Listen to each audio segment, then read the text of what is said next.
The galaxy was old, ancient even, older than the light bleeding from the first stars, older than the slow, grinding dance of galactic cores, and in its vast, indifferent expanse humanity was a latecomer, a flicker of carbon-based defiance in a universe that had long since settled into predictable, often brutal patterns. For centuries, the dominant powers, the Cathar hegemony, the crystalline Sylph collective, the nomadic void singers, had observed Earth's frantic self-destructive adolescence with detached curiosity, then weary dismissal. Another death worlder species, they'd murmured in their enses, burning bright and fast, destined for the ash heap of cosmic irrelevance. They'd been wrong. Horribly, catastrophically wrong. The Great Silence hadn't been silence at all. It had been the sound of humanity learning to survive ice ages and supervolcanoes, learning to forge steel from blood and iron, learning to split the atom and stitch the genome, learning, above all, to endure. When the Cathar finally deigned to make contact expecting supplication or swift conquest, they found instead a species hardened by 10,000 years of existential threats. Eyes sharp with the cold fire of survivors who'd already stared down oblivion and blinked last. The human-Cathar war wasn't a war of empires clashing. It was a predator discovering its prey had teeth forged in supernovae and claws honed on the bones of extinct megafauna. Humanity didn't just fight back. Now, decades after the uneasy truce codified in the Treaty of Shattered Stars, the scars remained. Not just on planets, but on souls. On the Cathar homeworld of Cathar Prime, the air itself tasted of ozone and regret. Towering spires of bioluminescent coral, once symbols of hegemonic might, now bore the jagged scars of human kinetic bombardment. Silent monuments to the day the sky rained fire from ships that moved like ghosts. The Cathar, a species of tall, chitinous humanoids, with multifaceted eyes that saw heat signatures as clearly as light, moved through their cities with a new, unfamiliar caution. Their confidence, once as unshakable as bedrock, had been fractured. They spoke of humans in hushed tones, not with hatred, but with a dawning, chilling respect laced with primal fear. Deathworlders. The word carried the weight of a curse and a prophecy. Deep within the archives of remembrance, a cavernous, climate-controlled vault beneath the grand spire of Cathar Prime, Archivist First Class Alis moved with the precise, economical grace of her caste. Her carapace, a deep obsidian shot through with faint silver veins, clicked softly against the polished obsidian floor. Her 4 arms, each ending in delicate, multi-jointed manipulators, hovered over the latest acquisition, a sealed containment crate, its surface scarred by micrometeorites and the telltale scorch marks of atmospheric re-entry. Standard salvage protocol. Recovered from the debris field orbiting the dead moon of Viridia III, a moon rendered sterile by a human clean sweep operation during the war's final desperate year. The crate's designation glowed faintly in Cathar script: human origin. Classified. Handle with extreme caution. Artifact designation: Pandora's box. Human slang. Axylus, primary eyes, large and dark as polished onyx, narrowed. Pandora's box. Another human myth, no doubt. Humans were obsessed with their own destructive potential, weaving it into their stories like a thread of dark silk. She'd studied their fragmented cultural databases extensively. Shakespeare's tragedies, the apocalyptic fervor of their ancient religions, the chilling pragmatism of their wartime doctrines. They saw themselves as both creator and destroyer, a paradox that fascinated and unnerved the Cathar, whose own history was one of rigid hierarchy and predictable expansion. To Axylus, humans were enigmas wrapped in scar tissue, their resilience bordering on the pathological. Her secondary eyes, smaller and positioned lower on her elongated head, scanned the crate's security seals. Intact. Good. The High Curator, Zorvax the Unbending, had been adamant. No unauthorized access. This artifact is under direct hegemony security oversight. Its contents are anomalous. Zorvax, a veteran of the Viridia III campaign, bore a neural implant, where his left mandible should have been, a permanent reminder of human ingenuity in the art of maiming. He'd lost 3 brood siblings to human psychological operations involving sonic emitters and pheromone disruptors. He trusted nothing human, especially not something labeled with such ominous self-aware irony. Exedlus, however, felt a different pull. Not fear, precisely. Curiosity. A scholar's hunger. The crate wasn't just metal and shielding, it was a time capsule from the heart of the storm. What final message? What desperate weapon? What truth had the humans sealed away in the dying moments of that brutal siege? The official hegemony report on Viridia III was sparse, sanitized. Classified sections hinted at unconventional resistance and catastrophic system failures among Qatar forces. Whispers among the lower archives spoke of entire battalions vanishing, not in explosions but in silence. Madness. Exedlus needed to see. Her manipulators hovered over the manual release latch. Protocol screamed, "No." Zovax's stern visage seemed to materialize in her mind. But the scholar in her, the part that had spent decades piecing together the shattered mosaic of human history, overruled caution. Just a peek, she reasoned silently. A preliminary scan. No harm done. Her primary eyes fixed on the latch. With a soft, almost inaudible hiss, the seal disengaged. The crate lid lifted smoothly on silent hydraulics. Inside, nestled in shock-absorbent gel that shimmered with residual energy, lay an object that defied immediate categorization. It was roughly the size of a Cathar torso, constructed of a dull, non-reflective alloy that seemed to drink the light. Wires thick as her forelimbs and pulsing with a faint internal bioluminescence snaked from its base into the gel. Panels covered its surface, etched with human glyphs, angular, aggressive symbols that looked like wounds carved into metal, and at its center, set into a recessed panel, was a single circular lens. Dark in. Sadlos leaned closer, her breath fogging the cool air inside the vault. Her secondary eyes adjusted, seeking thermal signatures, energy fluctuations. Nothing. Just cold metal and dormant circuitry. Disappointment warred with relief. Perhaps it was just a myth, a dud, or worse, a cruel joke left by humans who knew their world was ending. Then, as her primary eyes focused on the central lens, straining to decipher the faint etching around its rim, a sequence of numbers and symbols that meant nothing to her, a flicker. So faint, so brief, she thought it was a trick of the low light. A phantom signal from her own optic nerves. She blinked. Slowly, deliberately. The lens blinked back. Not a reflection. Not a sensor activating. A deliberate, rhythmic pulse of soft blue-white light. On, off. On, off. Like a single watchful eye-opening in the dark. And Xylos recoiled as if scalded, her carapace scraping against the crate's edge. A high-pitched keening escaped her mandibles. A sound of pure, instinctive terror. Her secondary eyes flared wide, registering a sudden, localized spike in ambient electromagnetic energy. A cold spot radiating from the artifact that made the fine hairs on her limbs stand rigid. The blinking light held her gaze unblinking now, steady and unnervingly aware. It's alive. The thought slammed into her with the force of a plasma bolt. Not alive like a creature, but awake. Conscious. Observing. Judging. The crate wasn't a container. It was a cage. And she had just opened the door. Alarms began to wail, a deep, resonant thrum that vibrated through the obsidian floor, shaking dust from the vault's highest arches. Red emergency lights bathed the chamber in blood. Distant shouts echoed down the corridors, Cathar security responding to the breach. But Xylos couldn't move, couldn't tear her eyes away from that single blinking eye.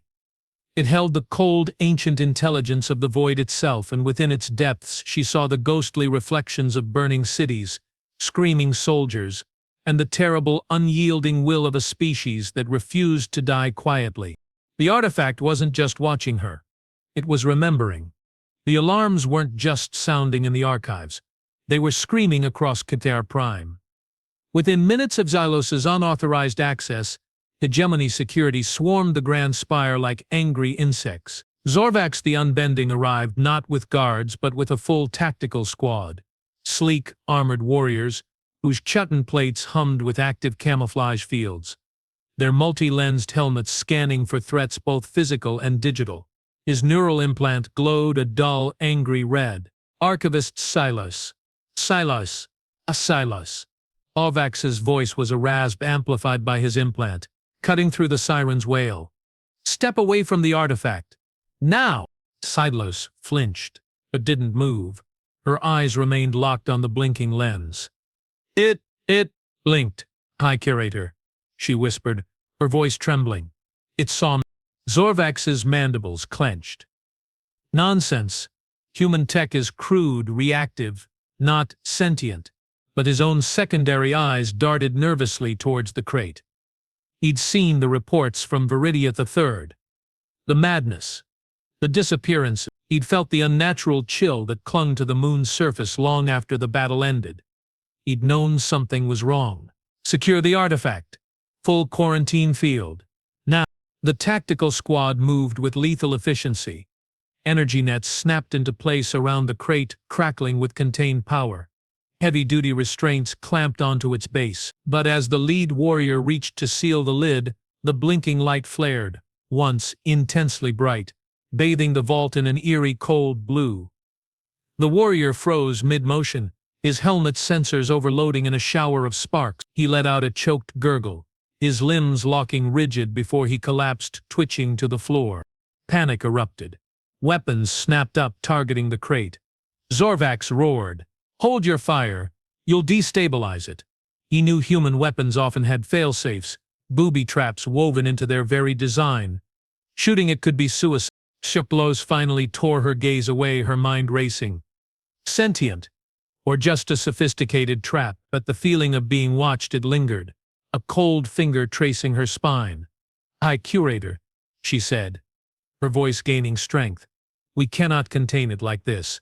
We need to understand it, before it does something else. Understand it? Zorvax snarled, gesturing at the twitching warrior. It just incapacitated Cathar elite guard. Understanding is a luxury we cannot afford. This thing is a weapon. A final, spiteful gift from those Deathworlders. He turned to his squad. Seal the vault. Full electromagnetic dampening. Notify the War Council. We incinerate this abomination at dawn. No! The word burst from Salas, surprising even herself. All eyes turned to her. She stood straighter, her scholar's posture replaced by something harder, sharper. Destroying it blindly is what they would do. What the humans expect. We are Cathar. We are scholars of the cosmos. We dissect the unknown. We do not fear it into ash. She pointed a trembling manipulator at the crate.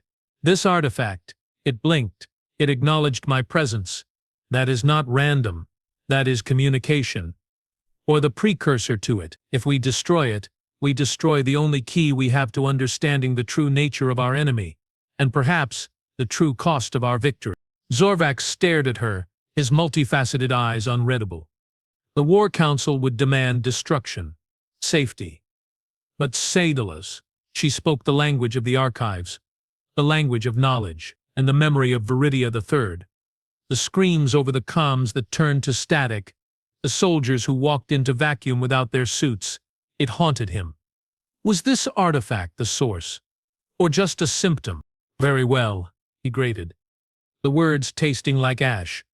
But you, archivist, will be its sole custodian. Under my direct supervision, and if it so much as twitches wrong. He didn't finish the threat. He didn't need to. He gestured to his squad. Lift it, gently, to the isolation chamber beneath the spire. Maximum security. As the crate was carefully maneuvered onto a grab sled, the blinking light dimmed, returning to its slow rhythmic pulse. But Bricklightdelus felt its attention shift, settling on her like a physical weight. It wasn't hostile. Not yet. It was waiting. Days bled into weeks within the isolation chamber. A sterile, circular room lined with energy-dampening panels, deep beneath the grand spire. Azelos lived there, sleeping on a cot, eating nutrient paste, her world reduced to the humming artifact, and the ever-watchful eyes of Zorvax, who monitored her from an adjacent observation booth via one-way transparisteel. The blinking light remained constant, a silent metronome marking the passage of time. Azelos tried everything. Linguistic analysis of the glyphs inconclusive, energy spectrum scans, showing complex, shifting patterns unlike any known technology, even playing recordings of human music and speech. The light merely pulsed faster, as if impatient. Frustration gnawed at her. She felt the artifact's intelligence like a pressure in the room, a presence that observed her every move, her every failed experiment. It knew she was trying. It knew she was failing. And it was amused, or simply indifferent. Then, during a routine bioscan, her handheld device picked up something new. Not from the artifact itself, but through it, a faint repeating signal buried deep within its energy signature. Not cathar, not sylph, human, but not standard comms. It was organic, rhythmic, like a heartbeat or a brainwave. Her blood ran cold. A brainwave. She cross-referenced it with fragmented medical databases salvaged from human POW camps. The pattern matched neural activity. Specifically, the unique encephalographic signature of a human in a persistent vegetative state, but amplified, stabilized, integrated. The horrifying truth crashed over her. The artifact wasn't just a machine. It wasn't just a weapon. It was a person, or what was left of one. A human consciousness, ripped from its body, preserved and weaponized within this shell of metal and wire. A prisoner, a ghost in the machine. The Pandora's box wasn't a myth, it was a tomb, and she had opened it. She confronted Zorvax through the intercom. Her voice raw. "It's not a weapon, High Curator. It's a human, a living mind trapped inside that casing." Zorvax's face, visible through the transpapier steel, was grim. A human mind, trapped. Preposterous. Human tech cannot sustain consciousness beyond biological death. It's a sophisticated AI mimicry, designed to deceive. But the neural signature, it's real, unique. It matches records from Viridia III medical logs. Xylos insisted, desperation cracking her voice. They didn't just leave a bomb, they left a witness, a survivor, someone who endured whatever happened there. Zorvax was silent for a long moment. The War Council's orders echoed in his mind: destroy the artifact.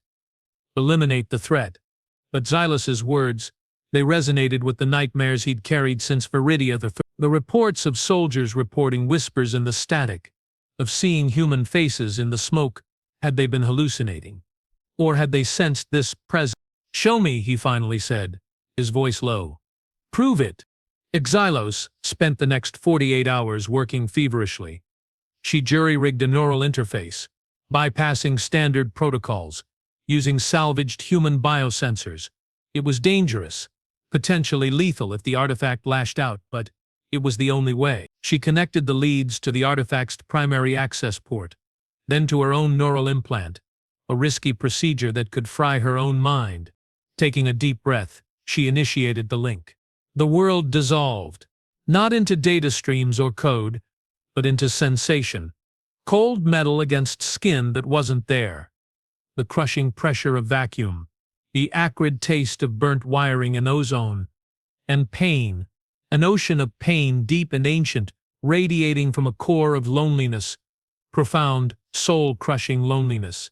Then images flooded her mind, fragmented, chaotic.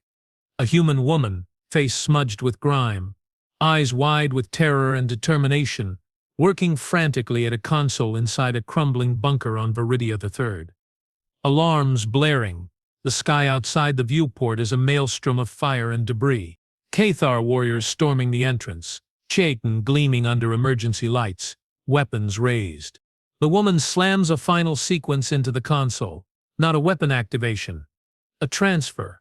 Her own neural patterns, her memories, her very self being ripped from her dying body and funneled into the waiting machine. The last thing she sees, the Kersa leader, Zorvax himself, younger, whole, raising his weapon, not at her body but at the console, his eyes not cruel but terrified, confused. He doesn't understand what she's doing. Then darkness, and the slow, agonizing process of waking up inside the box, trapped, aware, for decades. Xylos gasped, tearing the interface leads from her implant, collapsing to her knees, tears streaming down her chitinous cheeks. She hadn't just accessed data, she'd felt the woman's final moments. Her sacrifice, her terror, her desperate hope that someone would find this, understand what happened. It's her, Silos sobbed, looking up at Zorvax through the transparisteel, her voice breaking. The woman from Viridia III. She uploaded herself to bear witness. To make sure you knew. Zorvax stared, his mandibles slack. The memory of that bunker. The human woman's defiant eyes as she worked. He'd shot the console, thinking it was a bomb trigger. He'd left her body there assuming she was dead. He'd never known. The whispers his soldiers heard. They weren't hallucinations. They were her. Trapped, screaming silently into the void for 30 years. The devastating revelation struck him like a physical blow. The artifact wasn't a weapon of malice. It was a monument to human resilience, a testament to their refusal to be erased even in death. And he, Zorvax the Unbending, had been ready to destroy it, to silence her forever. Before he could process the guilt, before he could speak, the alarms blared again. Not the vault alarms, but the planetary defense sirens. Deep guttural, signaling an imminent threat. Red lights strobed violently. Zorvax's comm crackled. High Curator, emergency broadcast. Human fleet detected at the edge of the system. Signature matches. Project Lazarus. Zorvax's blood turned to ice. Project Lazarus. The mythical human contingency plan whispered about in hegemony intelligence circles but never confirmed. A ghost fleet, hidden for decades, armed with weapons of unimaginable power designed for one purpose, to ensure humanity's survival even if it meant burning the galaxy down around them. The artifact's blinking light flared violently, pulsing in time with the sirens. The cold presence in the room intensified, radiating not fear but recognition and grim determination. The humans hadn't come for conquest. They'd come for their ghost. Chaos erupted across Cathar Prime.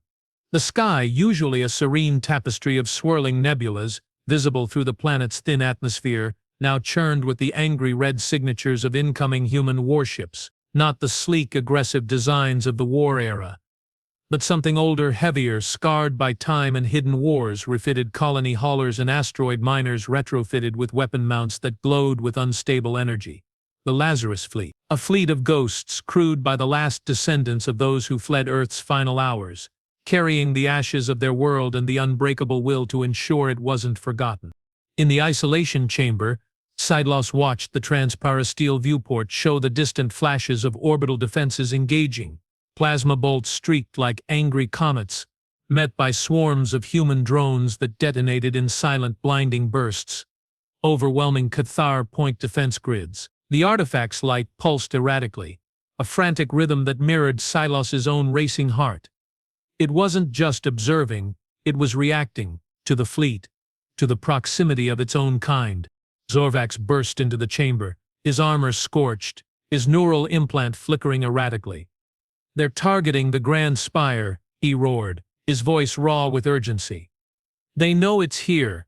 They're coming for it." He looked at the artifact, then at Silos, his multifaceted eyes filled with a terrible understanding. "They think we destroyed her.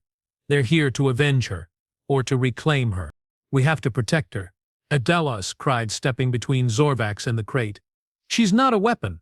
She's the key to stopping this, to telling them the truth." "The truth?" Zorvax laughed. A harsh, broken sound. "The truth is we're about to be glassed. The War Council has authorized the Omega Protocol. They're going to detonate the planetary core charges, turn Cathar Prime into a cinder to stop the fleet." He grabbed Silas's arm, his grip surprisingly gentle despite his panic. "We have minutes. We must get her out, to the evacuation shuttles."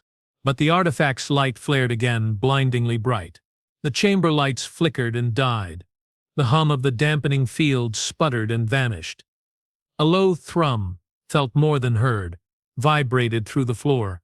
A sound like a massive engine powering up from slumber. The thick wires snaking from the artifact's base began to glow with intense blue-white energy.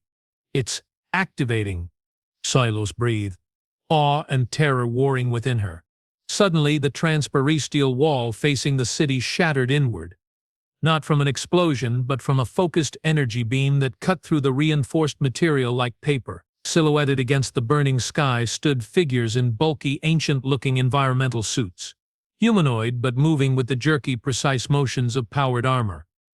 The Lazarus Marine. They poured into the chamber, weapons crude but devastating, railguns and plasma casters, trained on Zorvax and Xylos.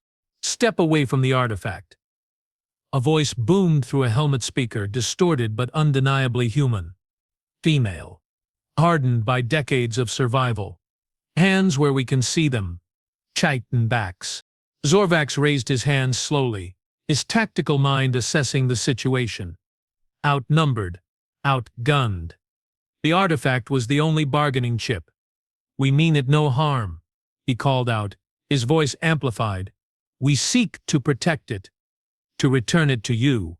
The lead Marine lowered her weapon slightly, her visor scanning the crate.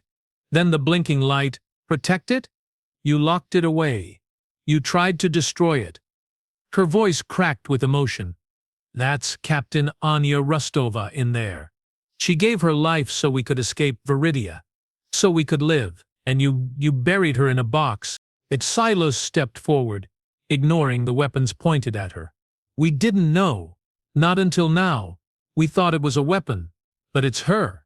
She's alive. Trapped but alive. And she's trying to tell us something. She pointed to the artifact, whose light was now pulsing in a complex, deliberate pattern, faster, slower, groups of blinks. Look, it's communicating, not with words but with intent. The Marine captain hesitated. The pattern, it was familiar. A distress signal, a code. She keyed her comm. Command. This is Valkyrie. Actual. Artifact is active. Repeating blink pattern Delta 7. Confirming, it's her. She's signaling. A pause. Static. Then a weary, aged voice. Understood, Valkyrie. Pattern Delta 7. That's the old Viridia fallback. Means stand down. De-escalate. Talk. The captain's shoulders slumped slightly. The rigid posture of the Marine softened. The immediate threat of violence receded, replaced by a tense, fragile hope. But the reprieve was short-lived. A massive explosion rocked the grand spire. Closer this time. The ceiling groaned, raining debris. Zorvax's comm crackled urgently. Zorvax! Omega Protocol is armed. Detonation in T-5 minutes. Evacuate or perish. No, Exelos cried. The artifact. We can't leave her. The Marine captain looked from the artifact to the crumbling ceiling, then to Zorvax. Your people are about to blow up your own world? Over this? They fear what they don't understand. Zorvax snarled, the guilt and frustration boiling over. Just like I did. But we understand now. She's not the weapon. This, he gestured wildly at the chaos outside, the incoming fleet, the armed Marines, the countdown on his wrist display. This is the weapon. Our fear. Our refusal to see the truth.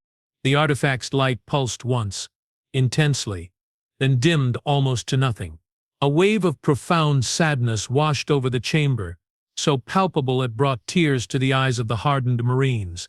Then the light flared again, not with panic but with a fierce, unwavering resolve. The complex blink pattern changed. Faster. More urgent. Silas, her scholar's mind racing, recognized it from fragmented human military archives. It was a targeting solution. Coordinates, but not for weapons.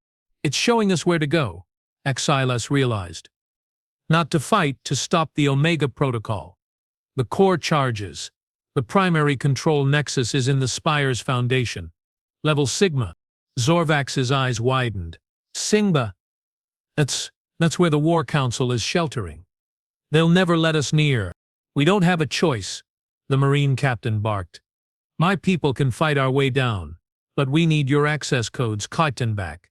Zorvax looked at the artifact, at the blinking light that held the ghost of the woman he'd failed decades ago. He looked at Xylos, whose faith in knowledge had uncovered the truth. He looked at the human Marines, their faces hidden but their desperation mirroring his own. The unbreakable Cathar resolve, forged in centuries of dominance, finally cracked. Not from weakness, but from the weight of a truth too heavy to bear alone. "Follow me," he growled, turning towards the shattered exit. "And pray the ghosts are faster than the bombs." The descent to level Sigma was a nightmare of collapsing corridors, flickering emergency lights, and the distant thunder of orbital bombardment. Zorvax led the way, his authority overriding security protocols, his knowledge of the spire's labyrinthine depths. Their only guide. The Lazarus Marines formed a protective cordon around Xylos and the grav sled carrying the artifact, their ancient weapons barking fire at Cathar loyalists who tried to stop them, shouting about traitors and Omega Protocol. Xylos stayed close to the artifact, its light a steady calming presence amidst the chaos, its pulse syncing with her own frantic heartbeat. They reached the massive blast doors of level Sigma just as the countdown hit T-90 seconds. The War Council's elite guard stood ready, energy lances humming. Zorvax stepped forward, alone, his carapace battered, his implant dark. "Stand aside, Cathar," he commanded, his voice ringing with an authority he hadn't felt in decades. "The Omega Protocol is based on a lie. The artifact is not a weapon. It is Captain Anya Rostova, and she is showing us the path to peace." The lead guard, a young warrior with eyes wide with fear and indoctrination, raised his lance. The High Curator ordered the detonation. "You are a traitor, Zorvax." Before the guard could fire, the artifact's light flared with blinding intensity. Not a pulse, but a sustained beam of pure, coherent light that shot from the central lens, striking the control panel beside the blast doors. Sparks flew. The heavy doors groaned, then slid open with a hiss of equalizing pressure. Inside, the War Council chamber was a scene of panicked activity. The High Curator himself stood before the Omega Protocol console, his hand hovering over the final activation switch, his eyes wide with terror at the sight of Zorvax and the armed humans locked onto the artifact on its sled. "Zorvax, what is this treachery?" he shrieked. "The treachery is yours," Zorvax roared, striding forward, the humans fanning out behind him. "You would destroy our world out of fear, out of ignorance. Look at it, look." The artifact's light dimmed, then pulsed slowly, deliberately, towards the High Curator. A wave of images, emotions, flooded the chamber, not through technology, but through some deeper, resonant frequency. The artifact projected. The High Curator staggered. Clutching his head, he saw Viridia III through Anya Rostova's eyes. The desperation, the sacrifice, the upload, the decades of silent witness. He felt her loneliness, her hope, her plea for understanding. He saw the Lazarus fleet not as invaders, but as mourners coming to reclaim their lost captain. The countdown hit T-30 seconds. The console beeped urgently. The High Curator's hand trembled over the switch. The faces of his brood siblings, lost in the war, flashed before his eyes. The fear was still there, a cold serpent in his gut. But beneath it something else stirred. Shame, and a dawning terrible empathy. With a cry that was part sob, part roar of surrender, he slammed his fist down not on the activation switch, but on the emergency abort sequence. The countdown froze at 0017. Silence descended, thick and heavy, broken only by the distant rumble of battle and the soft, steady blinking of the artifact's light. The war didn't end that day. Not instantly, but the Omega Protocol's abort sent shockwaves through the Cathar command structure. The Lazarus fleet, receiving the signal from their captain's ghost, ceased its assault. A fragile ceasefire, brokered in the shadow of the Grand Spire's ruins, took hold. In the weeks that followed, the artifact, now known to all as Captain Anya Rostova, became the unlikely heart of a new beginning. Zydos, working with human xenolinguists and Cathar engineers, painstakingly developed a stable interface. Not to extract data, but to communicate, slowly, haltingly, through patterns of light and shared neural resonance. Anya began to speak. Not just of Viridia III, but of Earth, of human history, not as a saga of war, but of art, of love, of the stubborn, beautiful refusal to give up even when the universe demanded it. She spoke of the cost of fear on both sides. Zorvax, stripped of his title but granted a new purpose, became her guardian and advocate. He traveled with the Lazarus fleet, not as a conqueror, but as a penitent, sharing the Cathar perspective, their own losses, their own journey from arrogance to humility. He carried the weight of his past, but also the fragile hope Anyo offered. Years later, on a newly established neutral station orbiting a quiet star, Xylos stood before a viewport. Below, Cathar and human engineers worked side by side, rebuilding. The scars of war were still visible, but green shoots of cooperation were pushing through the ash. Behind her, on a simple pedestal, rested the artifact. Its light blinked slowly, peacefully. Not a weapon, not a tomb, a bridge. Xylos placed a hand on the cool metal. "They listen now, Captain," she whispered, her voice thick with emotion. "They finally understand." The light pulsed once, warmly. Then, for the first time in decades, it did something new. It didn't just blink, it winked. And in that simple human gesture, filled with weary humor and hard-won hope, Xylos heard the echo of 1,000 Deathworlders who refused to be forgotten, and the quiet promise that even in the darkest void, understanding could bloom. The galaxy was old, but perhaps, just perhaps, it wasn't too late to learn.